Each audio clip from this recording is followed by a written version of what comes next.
I've had this idea for this video for a good few months now. I was thinking of doing like a real world quiver video of what the average guy is using in your average European or British conditions. I got the idea off a guy, top British windsurfer Lucas Meldrum, and I thought it was quite interesting when he was going through what kit he uses in the UK and the reasons behind why he's chosen the type of kit he was using.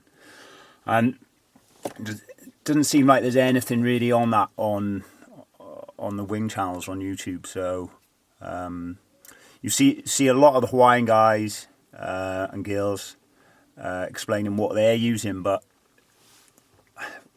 from experience, those type of places have got trade winds that groom the conditions in a particular fashion. So you've got the same type of waves and you've got the same type of bumps. So, and obviously the same winds. So you don't really ever see anything that here in Britain and in Europe, we get really good conditions, good waves, but it's often variable. It's not often you'll get the same conditions day after day. So I just wanted to put a video out there to show and explain why I make the choices on kit that I have, and just go through it a bit. So just as a bit of background, I'm 82 to 85 kilos, and in the winter a bit more with the winter wetsuit. We use 5mm wetsuits in the winter, and the boots and that, so probably a little bit more, but I can get away with 2 boards, and that is a Rocket S70 and the Rocket Downwind 120. Why do I use a 70 litre board? I find if you go much smaller than 70, you'll start struggling to get out through white water. We've got real punchy beach breaks here, so you've got to get out through a couple of lines of white water, and if you haven't got a little bit of float,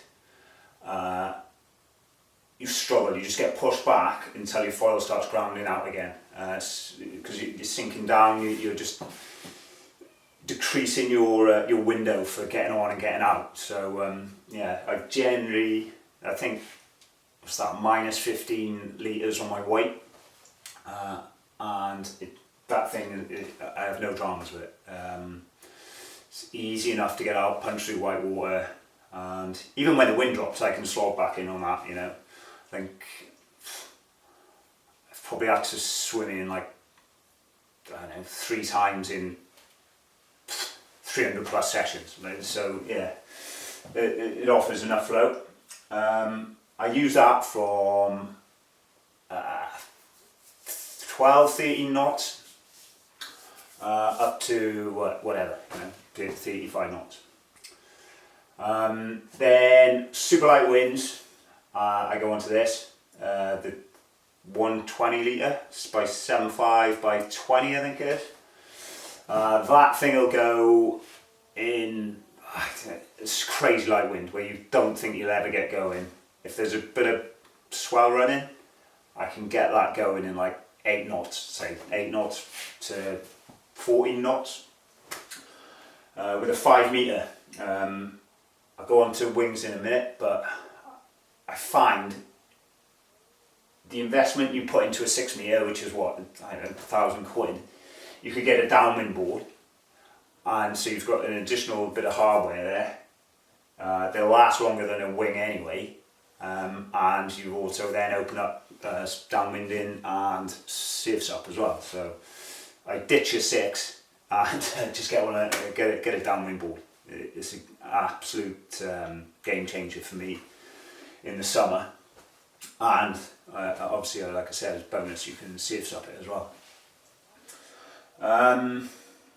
Wings, like I say, now if you've got your downwind board, you don't need any bigger than a 5, unless you're, I don't know,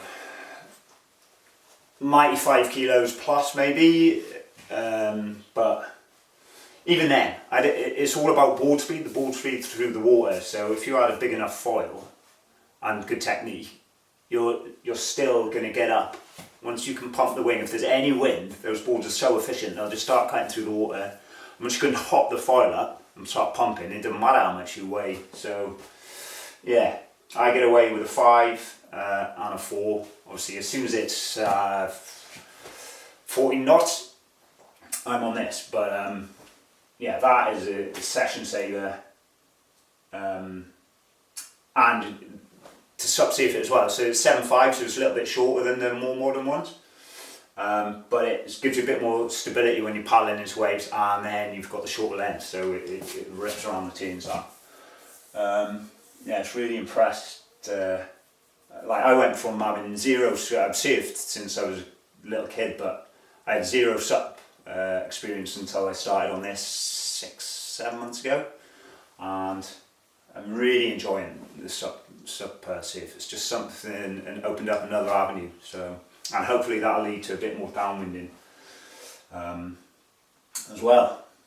So yeah, 405 wings in the swing. I use the swing over the strike just because I find it's got a slightly smaller window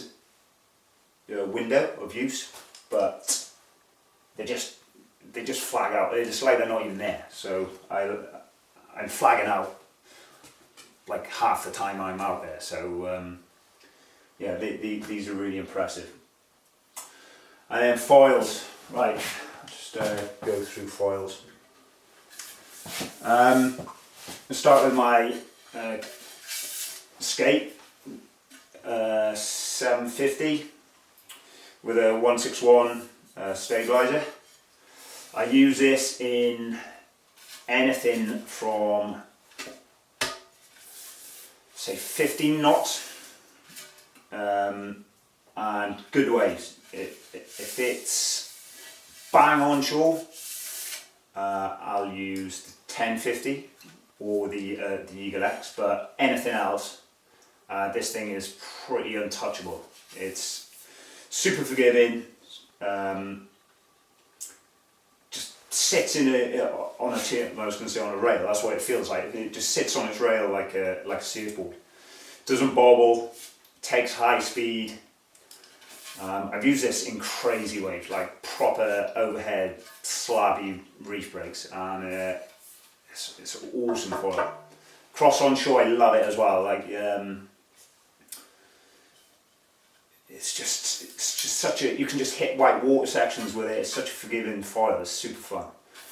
Pair that with a 161 on a XS, just because we get, when it's good here, we get really good waves, and it just offers you a bit more hold than the 141, and it's a bit more predictable because you don't really want to be losing a slip in on a bottom tee. And I found the 141, if you really load it up and you're going really fast, sometimes it can slip this way. I don't know why, but the 161 doesn't tend to do that. It's got a little bit more hold. Yeah, so that's my, when it's pumping, I'm on that. Then like a daily driver, so the 1050. I mean, you could get away with this as an only foil. It works in everything. Even big waves, not big waves, but proper waves. It works. It's really, again, predictable. Same as the 750, just obviously scaled up. To me, it just feels like a slightly slower version of that. Yeah, really good foil. Again with the 161, just because I like the continuity when I'm swapping between them. Good stabilizer, real predictable. And yeah, that's what I'm talking about for winging with that, but I also use that for the SUP as well, when I'm safe SUP. And for that, it's small enough that you can ride the wave properly, and it still pumps back out. You can link waves with this. I've linked like 3 wave links with it. Then my legs are a bit cooked, but yeah, as long as you keep it up high, she'll still pump. Yeah, it's really impressive foil. Like I say, you could have that. You cover all bases, like, you know, one foil quiver really. And then this Eagle X. I mean, this thing is a bit of a luxury in a quiver, maybe, depending on where you live. But my God, if you've got any sort of bumps or onshore conditions, where you can, it's so fast. You know, onshore days, I just ditch the rig, like push the rig behind you, just drag it behind you, and this thing is so fast. It's just like surfing, and you don't even think about the wing. And it rips tears. That's what I don't get with it. Is look at it and you think, oh, that thing's going to be just a glider, but it just turns like crazy. I've had some of my favourite sessions on this. You've got super light wind, glassy conditions, and this thing, because it gets up so early, you think it wouldn't get up, but they get up in like super light winds, and it just rips tins. Even I use this sometimes with the 70 as well, and I love it. So if you, yeah, and for bump riding, just handles real top. It's got a bigger top end than 1050, so you can get this going real quick, and it still handles, you know. Amazing foil. I'd be really keen to try a smaller one, a 700 maybe, and that's with the 145 downwind tail. I've tried it with a 161, but I think even in serious, it works better with this tail. Right, and then finally Mast, just real simple, 85 HM. That does it all really. Works for winging, works for SUP. Super stiff. That's the 14mm one. I mean, it's all you need really. It's expensive, but I think it's worth the extra outlay to get one. Really impressed with the stiffness of them. I thought when they first come out they were going to be maybe a little bit of, you were giving away a little bit of stiffness for the slenderness of it, but no, it's rock solid. So yeah, that's about it. I don't know, any questions or anything you want to ask about a quiver, just pop them in the comments, and yeah, have a good one.